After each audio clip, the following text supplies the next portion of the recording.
Welcome back to Venkat 95 views.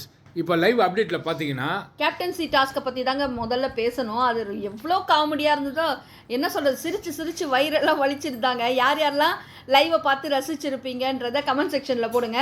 அந்த gym பால் ஒன்று கொடுத்துட்டு அதில் யார் வந்து பஸர் பெல் அடிக்கிற வரைக்கும் உட்காந்துருப்பாங்க, அதாவது கண்ணை கட்டி தான் உள்ளே கூட்டுகிட்டே போகிறாங்க. ஸோ இப்படி தான் நடக்குது. அதில் விக்ரமும் கனியும் நடந்த அவங்களுக்குள்ளே நடந்த அந்த ஆக்ஷன்ஸ்லாம் பார்த்தீங்கன்னா பயங்கர சிரிப்பாக இருந்தது. விக்ரம் ரொம்ப ஃபன்னாக பண்ணியிருந்தார். ஃபன்னு இல்லை, கண்ணை கட்டி தெரியாததுனால அந்த இடத்துல வந்து அது ஃபன்னாக கிரியேட் ஆயிருந்தது. ஆனால் சூப்பராக இருந்தது. பாராட்டணும். அதே மாதிரி அரோராவை காலையே பிடிச்சிட்டு இருப்பாரு, நீ வராதன்னு. ஆனால் உண்மையிலே செம்ம என்டர்டெய்னிங். அதில் பார்த்தீங்கன்னா டஃப் கொடுத்தது பார்த்தீங்கன்னா இவர் ஆதிரையும் அமிட்டும் தாங்க. இவங்க ரெண்டு பேருமே ரொம்ப டஃப் பிளேயர்ஸ், சூப்பராக விளையாண்டாங்க. ஒரே இடமா உட்காந்துருக்காம எழுந்து அடுத்தடுத்த பிளேஸ் போனது அமித்க்கு வந்து ஒரு நல்ல ஒரு ஸ்போர்ட்மேன்ஷிப்பை காட்டுது. அடுத்தது பார்த்தீங்கன்னா இவங்க ஆதிரையை சொல்லி ஆகணும். இவங்க விக்ரம் மேலே ஏறினதை பார்த்தீங்கன்னா இந்த கழுமரத்தெல்லாம் டக்கு டக்குன்னு பிடிச்சி ஏறுவாங்கல்ல, அது மாதிரி ஏறினாங்க. ரொம்ப சூப்பர். அவங்க பயப்படல, எதுவுமே பண்ணல. ஆமா, கண்ணை திறந்திருந்தா கூட விளையாடுறதுக்கு ஒரு இதுவோட விளையாடி இருப்பாங்க. ரொம்ப ஒரு மாதிரி வெஞ்சன்ஸோட விளையாடி இருப்பாங்க. கண்ணை கட்டி விளையாடினது மற்றவங்க எல்லாருக்குமே இவங்க பண்ணது வந்து ஃபன்னாக இருந்தது. ரொம்ப ஜாலியாக போச்சு. இதில் பார்த்தீங்கன்னா வின் பண்ணது அமித் பார்கவங்க. இன்னைக்கு வந்து அவர் தான் வீட்டின் தலையாக இருக்கிறாரு. ரொம்ப சூப்பராக எல்லாரையும் பிரித்தாரு. கிச்சன் ஏரியாவில் 6 பேரை போட்டிருக்கிறாரு. அதுவே பெரிய முக்கியமான விஷயம் நம்ம சொல்லணும். இதே வந்து விக்ரமோட விளையாடும் போது சுபிக்ஷா விக்ரம தொடாமல் ஓடிடுவா. அதில் வந்து அந்த பாசத்தை காமிக்கிற மாதிரி வந்து சுபிக்ஷா பண்ணது வந்து ஆமாம். அப்போ அப்படின்னா அர்த்தம் விட்டு கொடுக்கறதுக்கு எதுக்கு கேப்டன்ஷிப்புக்கு வந்த, வேற எதுக்கு அப்படின்ற மாதிரி எங்களுக்கு கேள்வி வருது. ஆமாம், ஏன்னா இந்த சாட்டர்டே சண்டே எபிசோடில் விஜய் சேதுபதி ரம்யாவை கேட்டிருப்பாரு, ஏமா அப்போ நீ வந்து உன்னால் முடியலைன்னா நீ ஏன் கேப்டன்ஷிப் அந்த இதுக்காக வந்த, முடியல சார் அப்படி சொல்லிட்டு ஒதுங்கி இருக்கலாமே, அடுத்தவங்களுக்கு கிடைச்சிருக்கோம் அப்படின்னாரு.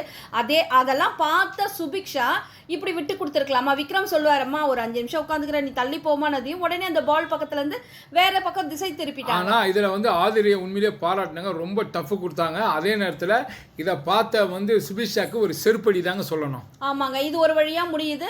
பார்த்தீங்கன்னா அடுத்தது பார்த்தீங்கன்னா சாண்ட்ரா அழுதுகிட்டே இருப்பாங்க. அப்படி அழுதுகிட்டே இருக்கும்போது அவங்க ஒரு விஷயத்த சொல்கிறாங்க, இதுக்கு காரணம் விக்ரமும் தான், திவ்யா ஒரு வகையில் காரணம், இன்னொன்று வந்து விக்ரமும் காரணமாக இருக்க. வந்ததுலேருந்து அந்த பிரச்சனை வந்து கப்புள் கேம் விளையாடுறீங்க அப்படின்னே சொல்லிகிட்டே இருந்தார். இவங்க ஏன் தான் எப்படி இவங்க உள்ளே வந்திருப்பாங்க, இது வந்து ஒரு அன்ஃபேரு, நம்மலாம் தனித்தனியாக வந்து விளையாடுறோம், இவங்க வந்து அவங்களுடைய கப்பலே கூட்டிகிட்டு வந்து விளையாடும்போது, அதாவது 2 பேருமே வந்து விளையாடும்போது ஒரு ஸ்ட்ரென்த் இந்த இடத்துல பாண்ட் ஆகுதுன்னு சொன்னதுனால தான் இவர் வந்து லாஸ்ட் சாட்டர்டே சண்டே எபிசோடு அன்னைக்கு பார்த்தீங்கன்னா இந்த உறவை வந்து துண்டிக்கிற இந்த வீட்டுக்குள்ளே அப்படின்றதெல்லாம் கொடுத்தாரு அப்படின்றத இந்த இடத்துல அவங்க வந்து சொல்கிறாங்க. ஸோ அதனால தான் பிரச்சனை கிரியேட் ஆச்சு. ஒரு வாரமாக நான் இதை தான் மனசில் வச்சுக்கிட்டு பேசாமல் இருந்தேன் அப்படின்ற மாதிரி அந்த இடத்துல பேசுகிறாங்க. அப்போது இந்த இடத்துல நம்ம என்ன சொல்கிறோம், பிக் பாஸை மதிக்கணும், இந்த வீடு வந்து அப்படி இப்படின்னு சொல்லி ஒரு சீனை ஒரு ட்ராமா கிரியேட் பண்ணுற விக்ரம் கப்புலாவே அனுப்புன பிக் பாஸ் டீமும் விஜய் டிவியும் அப்போ நீ வந்து அக்யூஸ் பண்ற மாதிரி இருக்குது இல்ல இந்த இடத்துல. அப்ப அப்ப விக்ரம் நீங்களும் தானே வந்து பிக் பாஸை வந்து மதிக்காம இருக்கிறீங்கன்றத இந்த இடத்துல பதிவு பண்றோம். இதில் பார்த்தீங்கன்னா கம்ருதீன் அரோராவும் திரும்பவும் பேசிட்டாங்க. இதே இவங்களுக்கு பழப்பா போச்சு. இவங்க 2 பேருக்குமே பார்த்தா இவங்க சொல்கிறாங்க, உன்னை பார்த்தா எனக்கு சிரிப்பு வருதுடா, அதனால் என்னால் அந்த கோபத்தை வந்து நீட்டிக்க முடியல அப்படின்னு அவங்க சொல்கிறாங்க. ஆனால் ஆக்சுவலி பார்த்தா உங்க 2 பேரையும் பார்த்தா காரி துப்பணும் போல எங்களுக்கு இருக்குது, அப்படி தான் நாங்கள் சொல்லணும். உடனே அந்த சிரிக்கும் போது அவர் மேலே எச்சி பட்டுருது, அதை துடைக்கிற மாதிரி இதை யாரெல்லாம் பார்த்தாங்க அப்படின்றது எனக்கு தெரியல. பட் வந்து எங்களுக்கு என்னன்னா அவங்க வந்து பேட் டச் பண்ணாமல் இருந்தது. அவங்க வந்து மறைமுகமாக ஒரு அக்லியான ஒரு கேமை தான் விளையாடுறாங்க. அதுக்கு அடுத்தது கம்ருதீனால எதுவுமே பேச முடியல. ஸோ இது மாதிரி விஷயங்கள் உள்ள நடக்குது. அதனால இந்த அக்லி அரோராவை தயவு செஞ்சு வெளியில அனுப்புனா ரொம்ப நல்லா இருக்கும். ஷோ வந்து கமருதீன் அனுப்புனா ரொம்ப நல்லா இருக்கும் தான் நான் சொல்றேன். ஆமா, உடனே பார்வை பத்தி எல்லாரும் பேசுவீங்க. எங்களுக்கு வந்து பார்வோட பிஆர் கிடையாதுங்க. நாங்க அந்த பொண்ணு வந்து லவ் பண்றேன்ற லவ் கண்டென்ட்டே கொடுக்குறாங்க. லவ் பண்ணா இப்ப சினிமால பாக்குறோம் இல்லையா, ஓப்பனாவே சொல்றாங்க. அவங்க அதுதான் இது பண்றாங்க. ஆனா இந்த பொண்ணு ரொம்ப அசிங்கமான விளையாட்டை தான் விளையாடிட்டு இருக்கா. அடுத்து பாத்தீங்கன்னா நாமினேஷன் டாஸ்க்குங்க. இது என்னன்னா 6 பேர் தான் வந்து நாமினேஷன்ல இருக்காங்க. அவங்க வந்து பிக் பாஸ் புதுசாக ஒன்று சொன்னார். ஏன்னா வந்து இந்த ரூம்லலாம் கூப்பிடல, கன்ஃபெஷன் ரூமில் கூப்பிடாம ஒரு பேப்பரில் எது தூக்கி வெளியே போடுங்க அப்படின்றாரு. ஆமாம், அதில் பேப்பரை கசக்கி வெளியில் போட சொல்கிறாங்க. இவங்க எல்லாரையுமே அவர் வழி நடத்துறதுக்குள்ளே போதும் ஆகிடுங்க. இன்னமும் இந்த யூகேஜி எல்கேஜி பிள்ளைங்களை சொல்கிற மாதிரி இங்கே நின்று எழுதுங்க, இதை எழுதுங்க அப்படின்ற மாதிரி ரொம்ப டென்ஷன் ஆகுது. இவ்வளோ பெரிய மக்குங்களெல்லாம் கூட்டுட்டு வந்து உள்ள ஏற்கனவே குப்பைங்க. இதில் வந்து திவ்யா கணேஷ் பார்த்தீங்கன்னா ஒரு நல்ல வெள்ளை கலர் பேப்பர் ஒயிட் பேப்பரில் ஓரமாக எழுதுது வினோத்னு. அதான் பிக் பாஸே கேட்குறாரு, ஏம்மா இவ்வளோ பெரிய இடம் இருக்குது, ஏமா ஓரமாக சின்னதாக எழுதுறேன்னு. இதுங்கெல்லாம் எப்படி சொல்லி புரிய வைக்கிறது எங்களுக்கே தெரியலங்க. ரம்யா என்ன பண்ணுறா, அந்த கதவு கிட்ட ஏறி நின்று வெளியில் எட்டி பார்த்து போடுறா. ஏன் அப்படியே வெளியே எட்டு வச்சிடலான்னு இருந்தா நாங்கள் அப்படியே வெளியே போயிடுமா. விக்ரம் ரொம்ப ரொம்ப பிரில்லியன்ட் நினைப்பு. அந்த விக்ரம் பார்த்தீங்கன்னா 2 பேர் எழுதுறதுக்கு ஒரு பேப்பரை எடுத்து அதில் ஒரு இங்கிலீஷில் பேர் எழுதுறாரா, தமிழ்லையும் பேர் எழுதுறாரா, மார்ஜின்லாம் போட்டு கோடு போட்டு எக்ஸாமினேஷன் பேப்பரை எழுதி பிரிண்ட் போட்டு அனுப்பிச்சிடுறான்னு தான் சொல்லணும். ரொம்ப ரொம்ப ஒஸ்ட்டாக இருக்கிறாங்க எல்லா கேண்டிடேட்ஸும்.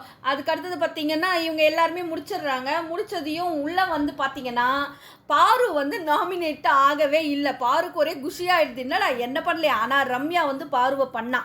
ரம்யா வந்து ஒரு எப்படி பார்த்தாலும் வந்து துரோகி தான் சொல்றாங்க. ஒரு ஓட்டு தான் அப்படின்னா கூட பாருவை மட்டும் தான். ஏன்னா இந்த 6 பேர் தானே நாமினேஷனுக்கு, இந்த 6 பேருக்குள்ள தான் நாமினேட் பண்ணிக்கணும். பார்த்தீங்கன்னா மோஸ்ட்லி வந்து எஃப்ஜே, சபரி இவங்க தான் நிறைய ஓட்டு இருந்தது. வியானா இதில் ரம்யாவும் இருந்தாங்க. ஆனால் ரம்யா பாருங்க பாருவை வந்து அவங்க போட்டிருந்தாங்க. ரொம்ப ஃபஸ்ட்டுங்க அந்த பொண்ணு. ஆனால் பாரு இதை ஃபஸ்ட்டு செகண்ட் வீக்லேயே அவள் அடையாளப்படுத்தி காமிச்சிருப்பா. ரம்யா வந்து ஒரு பொய்க்காரி, ஏமாத்துக்காரி, கூடவே இருந்து முதுகுல குத்துறவ தான் ரம்யா. ஏன்னா அந்த ஆமாம் அந்த காயின் டாஸ்க்ல எல்லாம் கூட ரம்யா வந்து அப்படி தான் ஒரு வேலையை பண்ணா. இப்போவும் பாருங்க கூடவே பாருன்னு பழகிட்டே இருக்கிறா. ஆனால் பாருங்க நாமினேட் பண்ணா. ஆனால் பிக் பாஸ் வந்து அந்த ஓட்டின் அடிப்படையில் கணக்கை எடுத்துக்கவே இல்லை. மக்களே உங்களுக்கு என்ன சொல்ல வரேன்னா ஒரு விஷயம் யோசிச்சு பாருங்க. போன வாட்டி ஒரு ஓட்டு வந்தவங்க எல்லாம் உள்ள வந்தாங்க. ஆனால் இந்த வாட்டி ஒரு ஓட்டு தான் வாங்கியிருக்கா பாரு. இதுக்கு காரணம் என்னன்னு நீங்க நினைக்கிறீங்க? ஏன்னா அந்த விஷயத்த முடிச்சு விட்டுட்டாரு. இவங்க தலையா இருந்தப்ப, இவங்க சொல்ற காரணம் என்ன, தலையா இருந்தப்ப பாரு சொன்ன விஷயத்தினால தான் வந்து நான் வந்து இது மாதிரி பேசுனேன், இது மாதிரி எனக்கு வந்து கெட்ட பேர் ஆயிடுச்சு அப்படின்ற மாதிரி அவங்க சொல்றாங்க.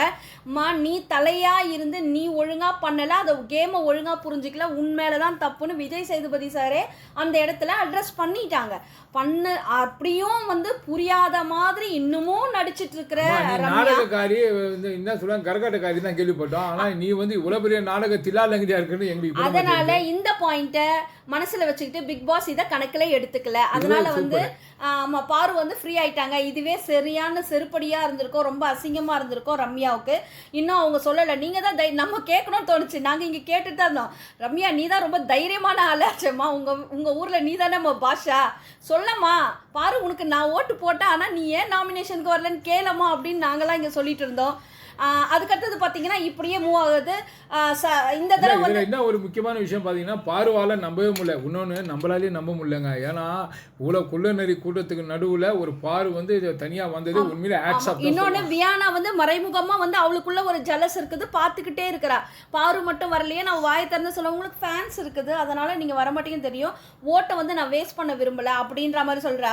உன்னை யாருக்கு நீ ஒரு ஃபேக்கான வியானா, உன்னை பற்றி வெளியில் பேசுறது உனக்கு தெரியாமல் நீங்கெல்லாம் வந்து பாரு ஜோக்கர் நினைச்சுக்கிறீங்க. பாரு கிடையாதுமா, நீங்கெல்லாம் தான் காமெடி. அந்த பிக் பாஸ்ல ட்ரம்ப் கார்டுன்றதை நாங்கள் சொல்கிறோம். நீங்கள் என்ன சொல்கிறீங்கன்றதை கமெண்ட் பாக்ஸில் கமெண்ட் பண்ணுங்கள்.